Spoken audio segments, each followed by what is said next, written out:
75 साल बीत जाने के बावजूद भी हम बहुमत का फैसला नहीं कर पाए कि चुनाव हो जाने के पश्चात बहुमत बनेगा कैसे। मैंने वोट डाला ए पार्टी को, उसने बी पार्टी को ज्वाइन कर लिया, उसने गठबंधन कर लिया, भ्रष्टाचार कर लिया, तो मेरे वोट की कीमत क्या है? हम जो जनता हैं इस देश के, हम जो इस देश के नागरिक हैं, हम क्या चाहते हैं कि हमने जिसे 5 साल के लिए इलेक्ट किया है तो वो कंसिस्टेंटली 5 साल हमारे लिए काम करे। तो कुल मिला के कि सांसदों का जब तक बहुमत रहेगा तो सरकार कोई अच्छी नीति ला ही नहीं सकती। उनका अगला कार्यक्रम होता है कि दोबारा फिर अगले 5 साल के लिए मैं कैसे सत्ता पे काबिज हूँ, इसी जोड़ तोड़ इसी जुगात में लगे रहते हैं। सरकार ने ना तो परिवार के लिए सोचा, ना ट्रांसपोर्ट के लिए सोचा, ना देश के लिए सोचा, ना किसी स्कूल के बच्चे के बारे में सोचा। जुड़ने का मुख्य कारण मेरा यही था कि एक तो ये पार्टी के आने से, हमारे कामयाब होने से लोकतंत्र हमारे देश का और मजबूत होगा। लोकतंत्र वो होगा जो लोगों का, लोगों के द्वारा और लोगों के लिए शासन होगा। लोग जो है जिस तरह से जानवर रहते हैं, हमने अपनी आंखों से देखा है लोग किस तरह से जो है पानी भर के रखते हैं, बगल में जो है नालियां बह रही है, लोग जानवरों की तरह जीवन जीने पर मजबूर है देश की आज़ादी के 70 साल के बाद भी। जिस लोकतंत्र के अंदर, जिस बहुमत के अंदर मतदाताओं का कोई प्रभाव, महत्व, भूमिका ही नहीं है, तो उसको हम लोकतंत्र कैसे मान लें।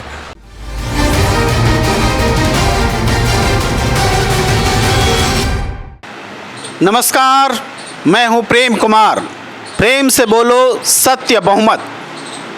देश में जगह जगह तनाव है, समझ लीजिए चुनाव है।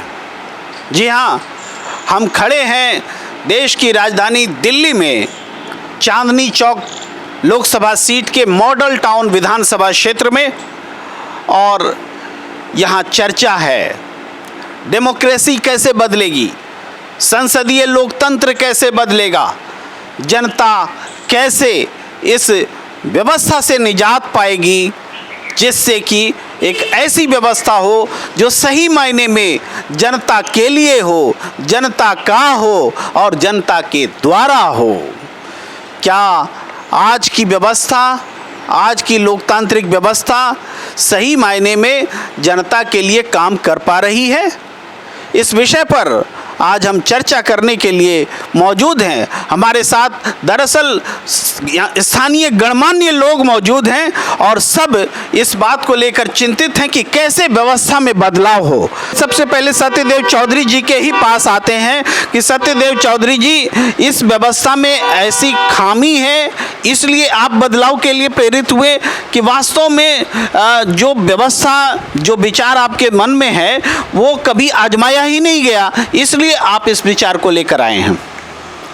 देखिए, जब से हमने आज़ादी ली उस समय से हमने एक पार्लियामेंट्री डेमोक्रेसी को स्वीकार किया और उसके अंदर, पार्लियामेंट्री डेमोक्रेसी के अंदर लोकतंत्र, चुनाव और बहुमत, इसके आधार के ऊपर हमने राजनीति का आरंभ किया। लेकिन अभी तक इस बहुमत का फैसला नहीं हुआ। 75 साल बीत जाने के बावजूद भी हम बहुमत का फैसला नहीं कर पाए कि चुनाव हो जाने के पश्चात बहुमत बनेगा कैसे, बहुमत कैसे बनेगा, ये अभी तक स्पष्टीकरण नहीं है। और इन सारी समस्याओं की जड़, चाहे भ्रष्टाचार है, चाहे अपराध है, महंगाई है, बेरोजगारी है, किसानों की, युवाओं की, महिलाओं की जो समस्याओं का मुख्य कारण यही है कि हमारी राजनीतिक व्यवस्था में हमने बहुमत का फैसला अभी तक नहीं कर रखा है।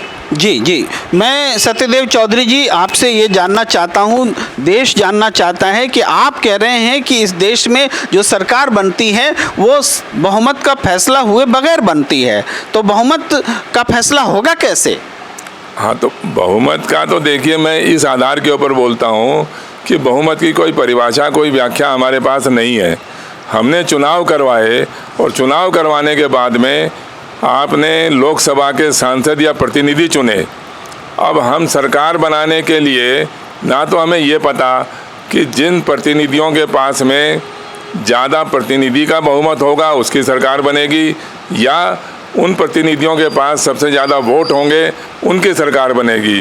तो ये जो एक गठबंधन की भ्रष्ट राजनीति को हमने स्वीकार कर लिया कि 272 सांसदों का बहुमत बनाने के लिए हमारे को जितने मर्जी भ्रष्टाचारी, जितने मर्जी अपराधी, जितनी मर्जी पार्टियों की विभिन्न विभिन्न प्रकार की विचारधाराओं के लोगों को जोड़ के और एक बहुमत बना लीजिए। ये बहुमत है ही नहीं, ये लोकतंत्र है ही नहीं। जिस लोकतंत्र के अंदर, जिस बहुमत के अंदर मतदाताओं का कोई प्रभाव, महत्व, भूमिका ही नहीं है, तो उसको हम लोकतंत्र कैसे मान लें?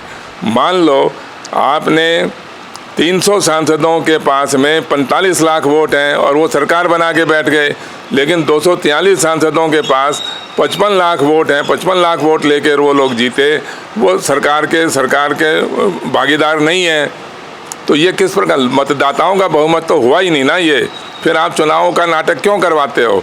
चुनाव करवाने का तो मतलब यही हुआ ना कि भाई जो मतदाता हैं उनकी भूमिका बननी चाहिए, उनका प्रभाव बनना चाहिए। जी, बहुत महत्वपूर्ण बात आप बता रहे हैं सत्यदेव चौधरी जी कि ये जो सरकार हमारी चल रही है इसमें बहुमत ही परिभाषित नहीं है, और जो बहुमत है वो किसी तरीके से दूषित बहुमत है। मैजिक फिगर भी कोई थोपी हुई चीज़ लगती है। मैं पूछना चाहता हूँ अजिंदर पाल जी, जो सत्यदेव चौधरी जी कह रहे हैं कि हमारे देश में जो सरकार बन रही है वो तो बहुमत से बन ही नहीं रही है, सारे भ्रष्टाचार की जड़ यही है, सारे कुप्रशासन की जड़ यही है, सबकी समस्या का समाधान हो जाएगा अगर इस समस्या को हम दूर कर लें, जनता के बहुमत वाली सरकार बना लें। मैं आपको छोटा सा एक उदाहरण देता हूँ और चेष्टा करता हूँ कि मैं अपनी बात समझा सकूँ। देखिए, मैं आज चुनाव के अंदर वोट डालने जाता हूँ और मैं एक किसी खास पार्टी के एक नुमाइंदे को वोट दे के आ जाता हूँ। मैंने अपना वोट डाल दिया उस आदमी को, उस पार्टी को जिसकी मैं सरकार बनाना चाहता हूँ। अब सरकार बनने की प्रणाली शुरू हुई तो एक पार्टी के पास, जिसके पास सांसदों की कमी थी, उसने हॉर्स ट्रेडिंग शुरू कर दी। उसने कहा भाई आओ मेरे साथ आओ, सरकार बनो, मैं आपको पद दूंगा, ये दूंगा, वो दूंगा। तो जनरली वो आदमी इन्फ्लुएंस हो जाते हैं अपनी कमज़ोरियों करके या उनके दबाव करके और उस पार्टी को ज्वाइन कर लेते हैं। पर मैंने उस पार्टी को वोट इस करके डाला, उस व्यक्ति को वोट इस करके डाला कि मैं उनकी जो आइडियोलॉजी उससे प्रभावित हूँ, पर मेरे वोट को तो उन्होंने खारिज ही कर दिया जी। मैंने वोट डाला ए पार्टी को, उसने बी पार्टी को ज्वाइन कर लिया, उसने गठबंधन कर लिया, भ्रष्टाचार कर लिया। तो मेरे वोट की कीमत क्या है? एक आम जो वोटर है उसको वो पूछता है ना जाके सरकार से, भाई उस आदमी से पूछे, सांसद से, भैया मैंने तो आपको वोट डाला था और उस समय आप इस पार्टी में थे, आपको क्या ऐसी आवश्यकता पड़ी कि आपने जितने और आप जिनको आप पे उम्मीद थी, जिनको आप पे आस्था थी कि हमारा ये जो है सांसद ये हमारे वक्त को, हमारे वोट की इज्जत रखेगा और उस पार्टी में रहेगा, उसने तो पार्टी बदल दी, तो क्या रह गया फिर ये भाई साहब? जी, अजिंदर पाल जी एक बहुत महत्वपूर्ण बात कह रहे हैं कि जनता, वोटर जिस व्यक्ति को, जिस उम्मीदवार को चुनकर संसद में भेजता है वो धोखा कर देता है वोटर के साथ में, जब अपनी निष्ठा बदल देता है, पार्टी बदल देता है, विचारों से समझौता कर लेता है और भ्रष्ट गठबंधन कर लेता है। तो क्या मैं पूछना चाहता हूं कि जो गठबंधन को, ऐसी चीज़ों को रोकने के लिए जो दल बदल कानून बना, तो उससे स्थितियां ठीक नहीं हुई क्या? देखिए प्रेम जी, सबसे पहले मैं आपका धन्यवाद देना चाहूँगा कि आपने मुझे बोलने का मौका दिया। दल बदल कानून जो हमारे यहाँ बनाया गया वो इसलिए बनाया गया, इसका दूसरा नाम आयाराम गयाराम भी है जो लोग जानते हैं, और एंटी डिफेक्शन लॉ भी बोलते हैं, शेड्यूल 10 में है हमारे कॉन्स्टिट्यूशन में। ये बनाया इसलिए गया कि लोकतंत्र मजबूत हो सके। पहले क्या था, हमारे पास कोई कानून ही नहीं था। कोई जनता का प्रतिनिधि इलेक्ट होने के बाद आसानी से एक पार्टी से दूसरी पार्टी में चला जाता था। तो इसको रोकने के लिए, इससे सरकार जो थी पूरी तरह से अनस्टेबल हो जाती थी, इसको रोकने के लिए ये कानून लाया गया। लेकिन कानून जब हम बनाते हैं तो उसमें हमें इस बात का ज़रूर ध्यान रखा जाए कि हमारा कानून बनाने का मकसद क्या है। मकसद ये नहीं है कि हम लोगों को सिर्फ दिखाना चाहते हैं कानून बना करके कि लीजिए हमने आपके लिए कानून बना दिया। एट प्रेजेंट भी हमारे पास दल बदल कानून जो है वो इफ़ेक्टिव नहीं है। अगर मैं आपके सामने बात करूं तो मध्य प्रदेश की सरकार गिर गई, गोवा की सरकार, वहाँ भी प्रॉब्लम हुई, कर्नाटका में भी प्रॉब्लम हुई, कहीं ना कहीं अगर देखा जाए तो दिल्ली में भी कुछ दिन पहले सुना जाता था। अभी रिसेंट एग्जांपल जो है बिहार में कोलिशन आपने किसी और के साथ किया, जैसे नीतीश कुमार जी की गवर्नमेंट थी, उन्होंने बीजेपी के साथ कोलिशन करके और जनता का मत पाया, जनता की सहमति इस कोलिशन को थी, और बाद में उन्होंने क्या किया, स्विच कर लिया बहुत आसानी से। तो इससे क्या हुआ, हमने जो उन्हें वर्डिक्ट दिया ये कहीं ना कहीं हमारे साथ धोखा हुआ। हम जो जनता हैं इस देश के, हम जो इस देश के नागरिक हैं, हम क्या चाहते हैं कि हमने जिसे 5 साल के लिए इलेक्ट किया है तो वो कंसिस्टेंटली 5 साल हमारे लिए काम करे। लेकिन यहाँ पे प्रॉब्लम ये है कि इलेक्ट होने के बाद इनके पास इतने सारे लूप होल्स छोड़ दिए जाते हैं कानून में, कहीं कहीं तो कानून ही नहीं है, जिसकी वजह से इन्हें एक मौका मिलता है और ये हमें हमारी वोट की महत्व को समझ ही नहीं पाते हैं। तो जब अगर मैं आपसे बात करना चाहूँ तो इंडिपेंडेंस के टाइम हमारी लिटरेसी थी 11% और एट प्रेजेंट जो है 74.04% है। तो लिटरेसी तो हमारा बढ़ गया, लेकिन अगर 3 सेक्टर की बात की जाए इकोनॉमी में तो पहला एग्रीकल्चर सेक्टर आता है, उसमें अभी भी हमारा डिसगाइज्ड एम्प्लॉयमेंट है। प्रोडक्टिविटी जो है 4 वर्कर्स जो है काम करके उतना काम कर सकते हैं, लेकिन उसमें कहीं ना कहीं 6 से 7 वर्कर इन्वॉल्व हैं, ग्रोथ नहीं हो रहा है। दूसरा जो है मैन्युफैक्चरिंग सेक्टर, वो भी अभी तक डूबा हुआ है, सही से उसका भी ग्रोथ रेट नहीं है, स्लगिश है। और तीसरा अगर मानते हैं सर्विस सेक्टर, तो उसमें जो है स्किल्स की मिसमैच है। जो हमारे कुछ लोगों के पास स्किल्स हैं तो उन्हें उस तरीके का जॉब नहीं मिल रहा है, और जिसके पास स्किल्स नहीं है उसको लोग ये बोल करके जॉब नहीं दे रहे हैं कि आपके पास स्किल्स नहीं है। तो मेरा ये कहना है कि लिटरेसी तो बढ़ गया, हमने 75 साल से गवर्नमेंट भी बनाया, वोट भी दिया, सब कुछ किया, लेकिन हमारी सिस्टम जो है अभी भी हमारी समस्या जो है हम उसी समस्या से जूझ रहे हैं। जॉबलेस ग्रोथ जो एक प्रॉब्लम है वो उसको हम स्टिल फेस कर रहे हैं। तो कहीं ना कहीं सिस्टम ही इसके लिए जिम्मेवार है। सिस्टम कैसे बदलेगा? तो लोकतंत्र का मतलब होता है कि हम लोगों की बात को सुने, लोगों को महत्व दें। यहाँ पे जो हम जिस डेमोक्रेसी, जिस पार्लियामेंट्री सिस्टम ऑफ गवर्नमेंट को फॉलो कर रहे हैं उसमें कहीं ना कहीं फ्लॉज है। वहाँ पे लोगों की महत्व ही नहीं है। लोगों को के वोट देने के बाद उसका डिसीजन सांसद करते हैं, वो अपनी साइड्स को चेंज कर लेते हैं। तो इसके लिए लोगों की बहुमत से सरकार बने, सांसदों की बहुमत जो या गठबंधन जो है यहाँ पे सांसद गठबंधन बात घूम फिर कर यही आती है कि बहुमत, लोगों के बहुमत से सरकार बने। बहुत समसामयिक विषयों पर, ज्वलंत मुद्दों की ओर ध्यान दिलाया आपने। आपका बहुत बहुत शुक्रिया कि आपने इकोनॉमी की भी बात की। मैं आपको अपडेट दे देता हूं कि मार्च महीने में जो सिर्फ निर्माण उद्योग से जो लोग बेरोजगार हुए हैं उनकी तादाद 95 लाख है।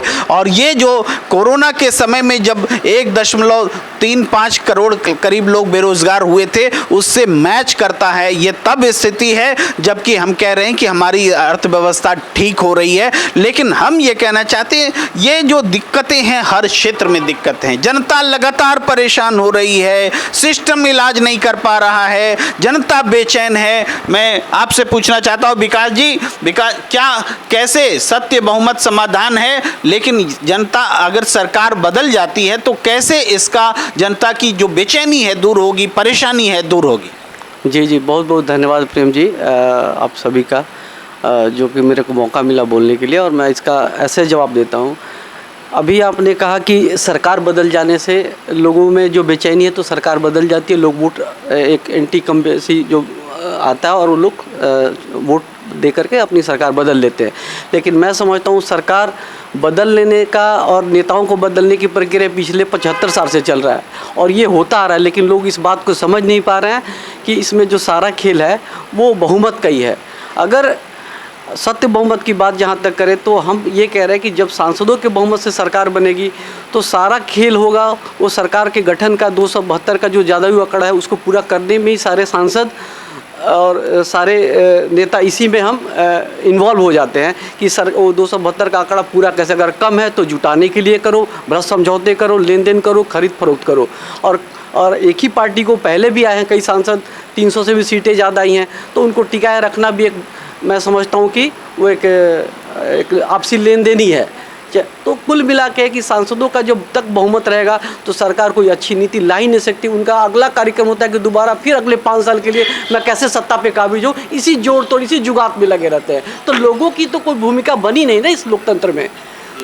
विकास जी बहुत इम्पॉर्टेंट बात कह रहे हैं कि ये जो लोकतंत्र है इसमें तो ऐसी भी सरकारें बनी हैं जिसको 300 से ज़्यादा सीटें मिली, जिनको 400 से ज़्यादा सीटें मिली, इसके बावजूद जो है ये सरकार, जनता की समस्या दूर नहीं हो पाई, क्योंकि जो सांसद चुनकर जाते हैं, जो प्रैक्टिस लोकतंत्र की बनी हुई है उसमें भ्रष्टाचार का बोलबाला है।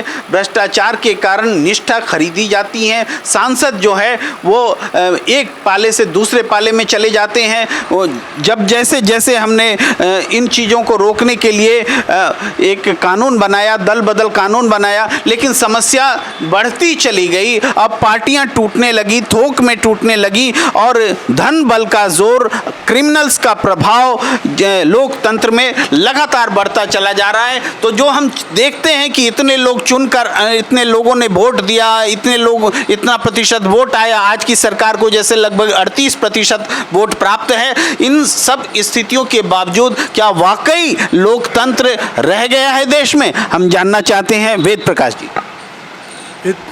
प्रेम जी नमस्कार। मैं आपके माध्यम से मैं एक बात कहना चाहता हूँ। मुझे आज ट्रांसपोर्ट दिल्ली NCR ट्रांसपोर्ट एकता मंच के हम संगठन चला रहे हैं, जो कि अब हमें आज 25 साल हो गए हैं।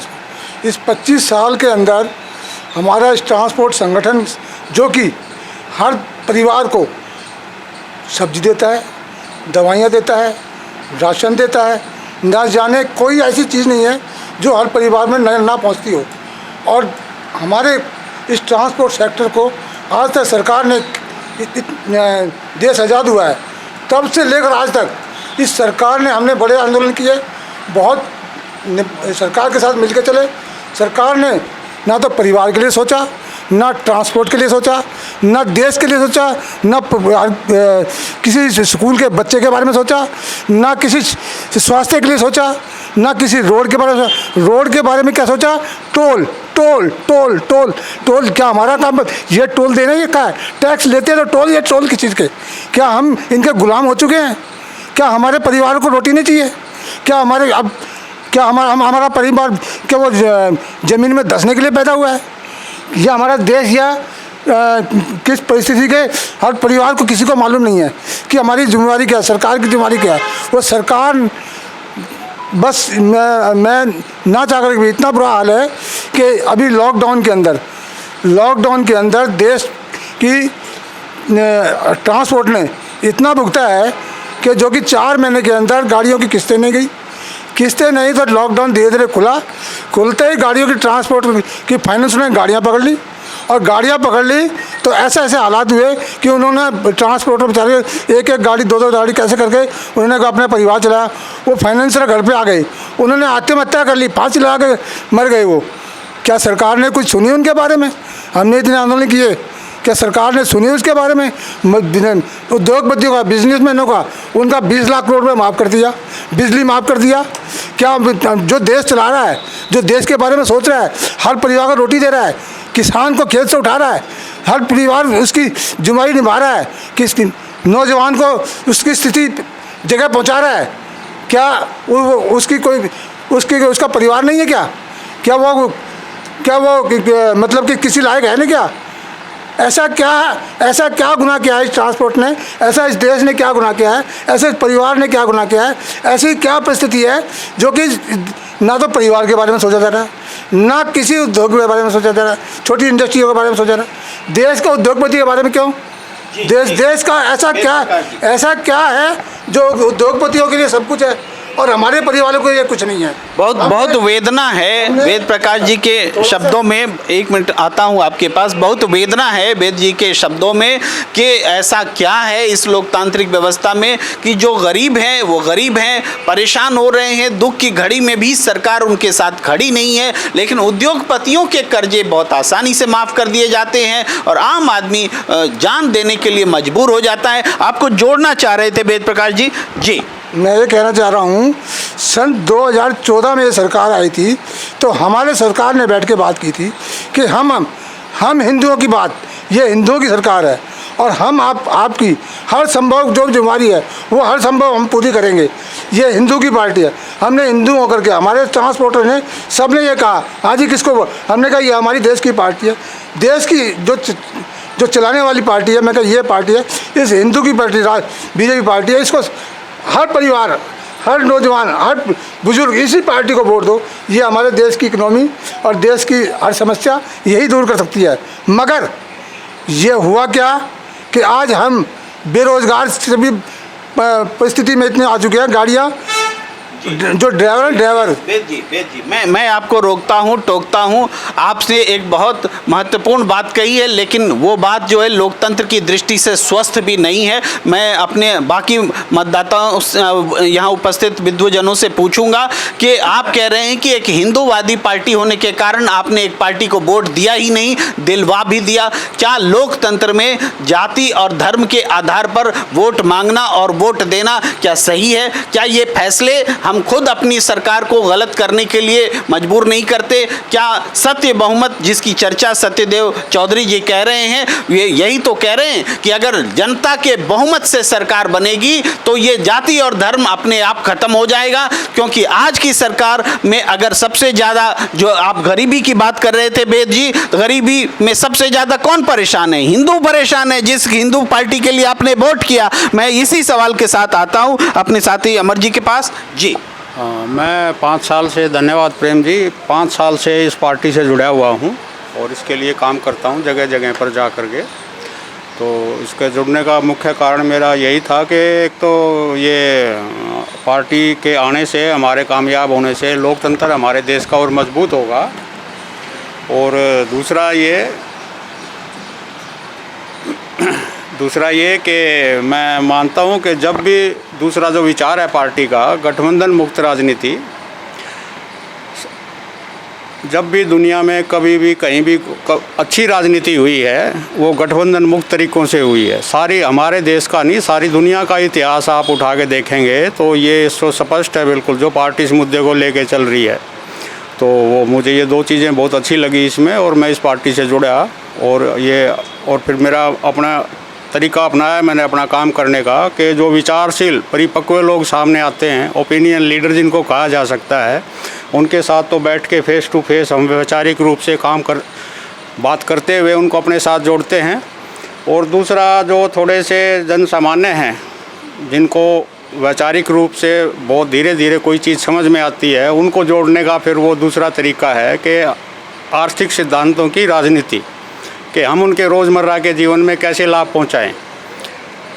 उनके जो रोज़मर्रा के जीवन में कोई परेशानी आती है तो एक वकील की तरह हम उनके साथ खड़े हो जाते हैं, और इस तरह वो उनको जल्दी समझ में आता है, और उनको देख के फिर वो और भी मैसेज जाता है कि हाँ, ये पार्टी के लोग ये हमारे साथ जुड़ के कुछ हमें आगे बढ़ाएंगे, काम करेंगे। और जैसा अभी आप कह रहे थे कि जातिगत और धर्म के आधार पर वोट देना। अमर जी, देश में बहुत सारी पार्टियाँ पहले से हैं, एक और पार्टी आ जाएगी तो क्या फ़र्क पड़ जाएगा? नहीं, वो ये फ़र्क यही पड़ेगा कि क्योंकि कुछ लोग फिर भी ऐसे रह जाते हैं कि जो बाकी बनी हुई सभी पार्टियों से संतुष्ट नहीं हैं। तो लोकतंत्र में इस चीज़ का तगाजा है कि वो औरों से संतुष्ट नहीं है, उनका जुड़ने का मन नहीं करता है, और राजनीतिक रूप से सक्रिय रहना बहुत निहायत ही ज़रूरी है। तो फिर वो अपनी अलग पार्टी बनाएं और आएँ, अपना मंच अलग बने, या बने हुए के साथ किसी के साथ जुड़ें। तो जी अमर जी, बहुत बहुत शुक्रिया। लेकिन इसी सवाल के साथ मैं एक बार फिर सत्यदेव चौधरी जी के पास आना चाहता हूं कि एक सवाल आ गया है जिसका सबको उत्तर चाहिए। देश में इतनी सारी पार्टियां हैं, पार्टियों की कोई कमी नहीं है, और तो सत्य बहुमत पार्टी ही क्यों, लोग क्यों इस पार्टी से जुड़े? देखिए, सत्य बहुमत पार्टी सबसे पहले तो बहुमत का फैसला कर देगी। जो सांसदों के बहुमत से, जिसको हम पार्लियामेंट्री डेमोक्रेटिक पॉलिटिक्स बोलते हैं, हम उसका विरोध करते हैं। उसके लिए मैं आपको मुख्य 2 बातें जोड़ना चाहता हूं। सबसे पहली बात तो ये, 18 से 25 साल के वोटर जो वोट डाल सकते हैं लेकिन चुनाव नहीं लड़ सकते, तो ये भी आपको मालूम होना चाहिए कि ये इस आयु के 18 से 25 साल के जो वोटर हैं वो लगभग 25 से 30% हैं कुल वोटरों के। जब वो चुनाव ही नहीं लड़ सकते, फिर भी वो इस भ्रष्ट राजनीति के जिम्मेवार बना दिए जाते हैं। यानी बचपने से ही आपने इन युवा मतदाताओं को भ्रष्टाचार का भागीदार बना दिया, जिम्मेवार बना दिया। और दूसरी बात यह है कि जो सांसद इस राजनीतिक व्यवस्था में जीत भी गए, जो हमारे पूरे देश का प्रतिनिधित्व करते हैं, वो भी सारे सांसद एक तरह से अपने राजनीतिक दलों का और अपने नेताओं का गुलामों की तरह बात करते हैं। एक भी मुझे बता दीजिए आज के दिन 543 सांसद लोकसभा के और करीब 250 सांसद राज्यसभा के, एक भी सांसद में ये हिम्मत है क्या कि जो इस राजनीतिक व्यवस्था से सहमत नहीं है या जो इस भ्रष्टाचार से सहमत नहीं है, वो इसका विरोध करने की हिम्मत है किसी में, चाहे वो सत्ता पक्ष में है या विरोध में है। जो विपक्ष वाले हैं उनकी भी क्या मजबूरी है कि वो इसी भ्रष्ट राजनीतिक व्यवस्था के अंदर और इसी भ्रष्ट सांसद के अंदर बैठे रहेंगे, उसका त्याग पत्र नहीं देते और एक ऐसी व्यवस्था का प्रोग्राम नहीं बनाते, विकल्प नहीं बनाते जिससे कि इसका पीछा छूटे, इस समस्या का समाधान हो। ये मैं कहना चाह रहा हूँ अभी। सत्यदेव चौधरी जी जो बात कह रहे हैं, मैं बहुत ताज़ा उदाहरण के साथ आपके पास आता हूं कि अभी अभी की खबर ये है कि सचिन पायलट जो राजस्थान में कांग्रेस के बड़े नेता हैं, अध्यक्ष भी रहे हैं, उन्होंने अपनी ही सरकार अशोक गहलोत की सरकार के खिलाफ धरना और अनशन पर बैठने का फैसला किया है। वो कह रहे हैं कि भ्रष्टाचार की जाँच करने की मांग बहुत पहले वो कर रहे थे, वो उनकी सरकार में नहीं हो पाया। तो सत्यदेव चौधरी जी जो कह रहे हैं कि ये बात किसी के में कहने की हिम्मत नहीं है, बहुत सही कह रहे हैं। मैं इसलिए इसको इस तरीके से देखता हूं कि जैसे सचिन पायलट जी ने ऐलान किया कि वो अनशन पर बैठने वाले हैं, सारे टीवी चैनल सवाल कर रहे हैं क्या कि सचिन पायलट बागी हो गए हैं। सच बोलना क्या बागी है? अगर अपनी ही सरकार के खिलाफ बोलने की हिम्मत अगर सचिन पायलट दिखा रहे हैं तो यही तो जनता के लिए जरूरी है कि हर पार्टी में पार्टी व्हिप के खिलाफ, पार्टी लाइन के खिलाफ बोलने की हिम्मत पैदा हो। मैं इस बात पर राय लेना चाहता हूं अपने साथी अर्जुन सिंह जी से, जो यहाँ हमारे पैनलिस्ट साथी मौजूद हैं, यहाँ प्रबुद्ध लोगों के बीच चर्चा में शामिल हैं। अर्जुन सिंह जी, सबसे पहले तो मेरा नमस्कार जो लोग भी हमें सुन रहे हैं, और आपका धन्यवाद कि आप हमारा ओपिनियन भी लेना चाह रहे हैं। आज जो मुद्दा रखा गया है कि डेमोक्रेसी, तो मैं शुरुआत करूँगा लोकतंत्र के परिभाषा से ही, कि जो सबसे प्रचलित परिभाषा है कि लोकतंत्र वो होगा जो लोगों का लोगों के द्वारा और लोगों के लिए शासन होगा। तो सवाल ये उठ रहा है कि क्या वाकई लोगों का शासन है, लोगों के लिए शासन है और लोगों के द्वारा ये शासन है कि नहीं? पहला सवाल तो यही है। तो हमारा जो पार्लियामेंट्री डेमोक्रेसी अडॉप्ट किया गया है वो तो ब्रिटिश ने बनाया था, ब्रिटिशर्स ने बनाया था पार्लियामेंट्री डेमोक्रेसी, और हमने उसे अडॉप्ट कर लिया। हमने कॉन्स्टिट्यूशन में पार्लियामेंट्री डेमोक्रेसी को अडॉप्ट कर लिया। और पार्लियामेंट्री डेमोक्रेसी क्या है कि लोग जो है सांसद को चुनेंगे और वो पार्लियामेंट में जाएंगे और वो लोगों को रिप्रेजेंट करेंगे। पर क्या वाकई वो लोगों को रिप्रेजेंट कर रहे हैं? यहाँ तो सरकार जो है सांसदों से बन रही है, लोगों से तो बन नहीं रही है। वो अपना वोट कास्ट करके आ जाते हैं। और यहाँ कई सारे कॉन्स्टिट्यूशन में लूप होल्स हैं। हम अपने कॉन्स्टिट्यूशन को अब तो अमेंड भी कर सकते हैं, इस पोजीशन में तो है कम से कम कि हम उसे अमेंड कर सकते हैं।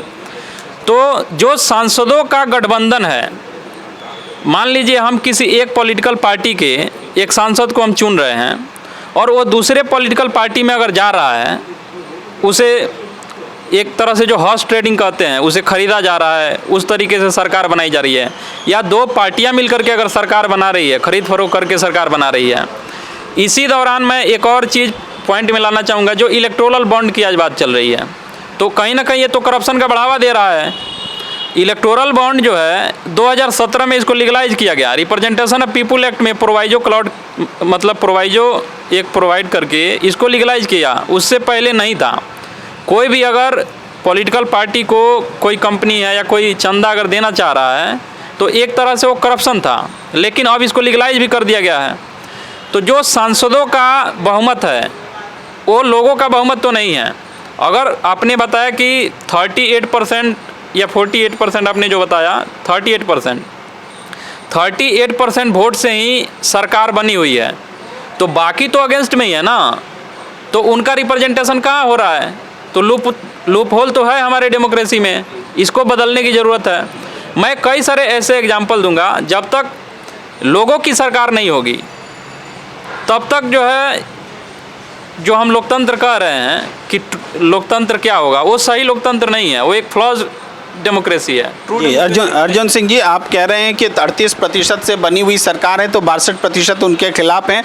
ये एक तौर पर दिखता है, लेकिन सबने एक दूसरे के खिलाफ चुनाव लड़ा है। ये एक विवाद, एक बहस का मुद्दा है कि 62% जो है। असल बात यह है कि जनता की भागीदारी वाला जो है वो सरकार कैसे बने, क्योंकि विपक्ष जो होता है आज की संसदीय लोकतंत्र में वह भी उसका हिस्सा होता है। तो ऐसा नहीं है कि उनकी भागीदारी नहीं है, लेकिन ये जो चर्चा हो रही है, बड़े सवाल पर चर्चा हो रही है कि जनता की अधिसंख्य भागीदारी से सरकार नहीं बन रही है। जो सरकार बन रही है उसकी खरीद फरोख्त हो रही है। जो सांसद चुने जा रहे हैं जनता का विश्वास जीतकर, वो दल बदल कर रहे हैं। वो दल बदल के कानून से बंधे हैं, व्हिप के कानून से बंधे हैं। और इस तरीके से जो सरकार बन रही है वो सरकार जनता के प्रति जवाबदेह नहीं। आपने इलेक्टोरल बॉन्ड का मुद्दा बहुत महत्वपूर्ण उठाया है। मैं आगे चर्चा करना चाहता हूँ रजत जी से। रजत जी, क्या इलेक्टोरल बॉन्ड जो कह रहे हैं उसने वाकई भ्रष्ट डेमोक्रेसी को, आज की संसदीय लोकतंत्र को बिल्कुल भ्रष्ट कर दिया है?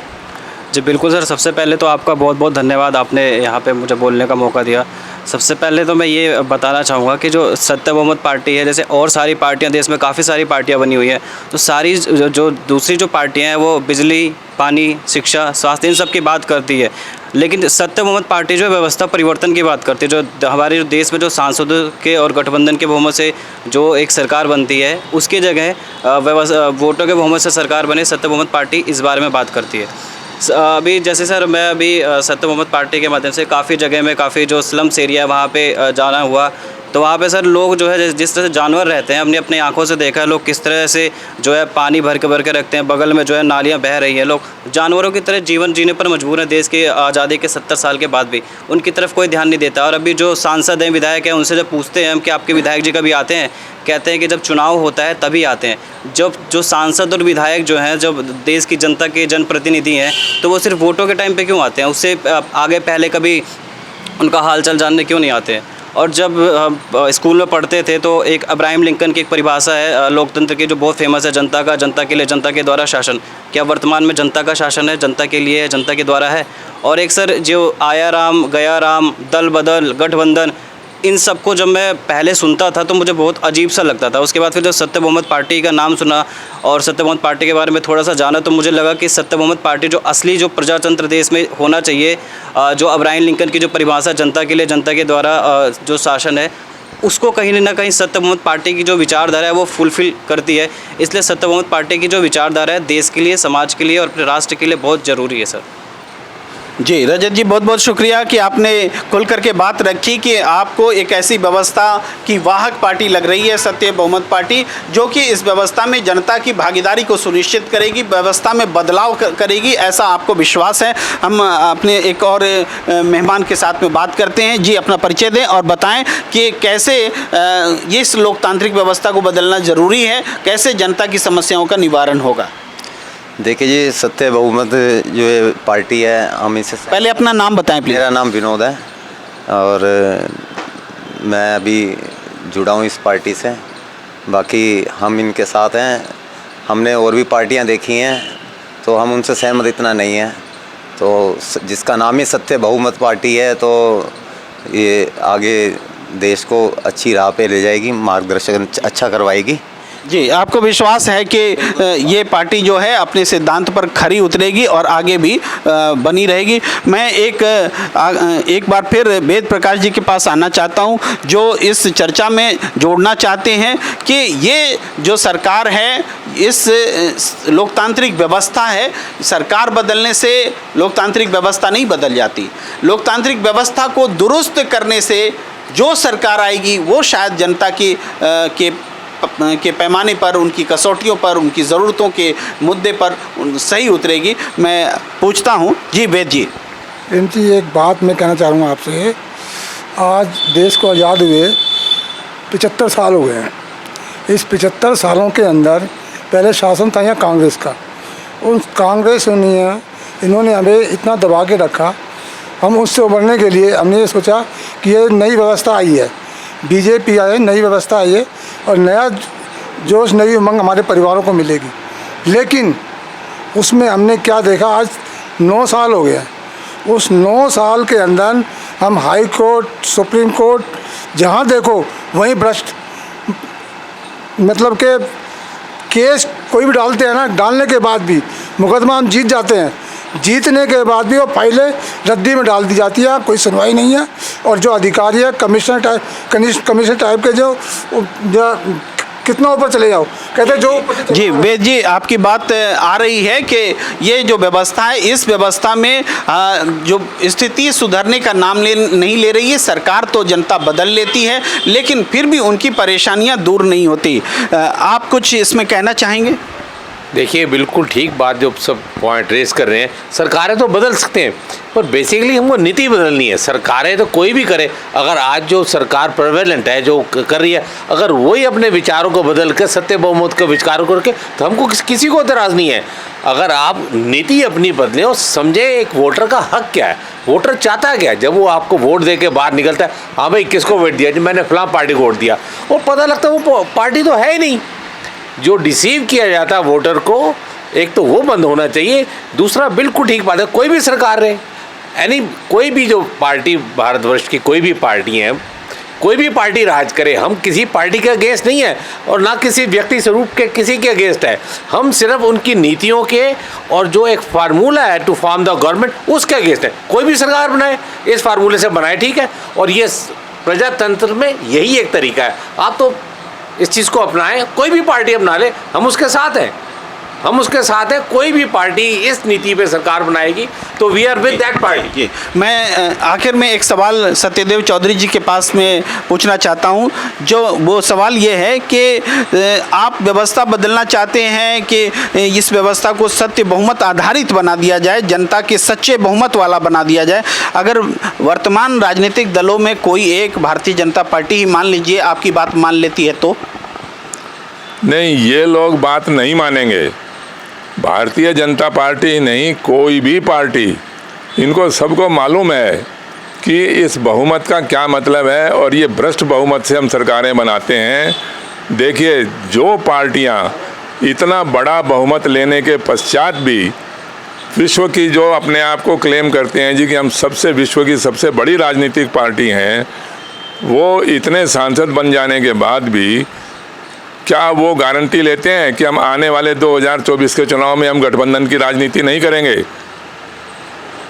सवाल तो ये है ना, जब वही पार्टियां भ्रष्टाचारियों को, अपराधियों को, दबंगियों को, धनबलियों को उम्मीदवार बनाते हैं और उन लोगों को झूठे भाषण, झूठे आश्वासन देके गरीब मतदाताओं को ठगते हैं और उनको जितवा कर फिर उनके समर्थन से सरकार बनाते हैं, तो इनसे आप एक भ्रष्टाचार मुक्त राजनीतिक व्यवस्था की आशा कैसे कर सकते हो?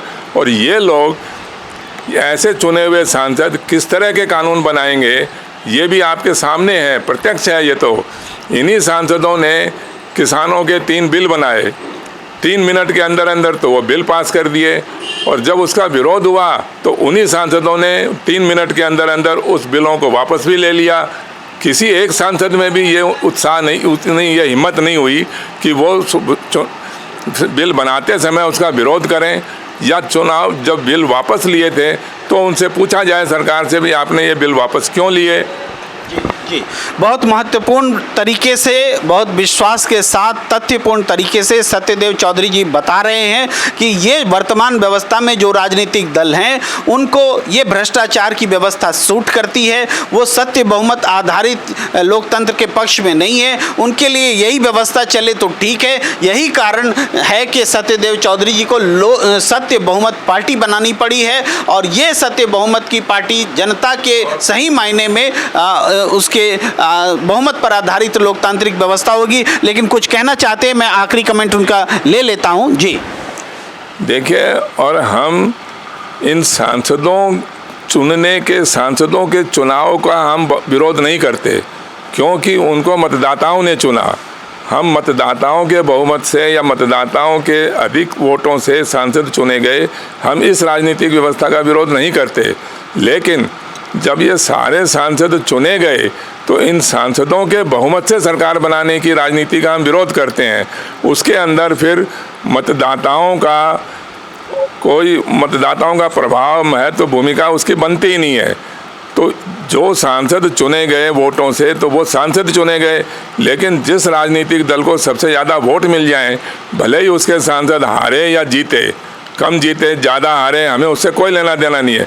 यदि अन्य राजनीतिक दलों की तुलना में उनके वोट सबसे ज़्यादा हैं तो हम उसका बहुमत मानेंगे, हम सत्य बहुमत उसी को मानते हैं। और इस भ्रष्ट राजनीतिक व्यवस्था से हमारा पीछा तभी छूटेगा, इसका समाधान केवल सत्य बहुमत और केवल सत्य बहुमत ही है।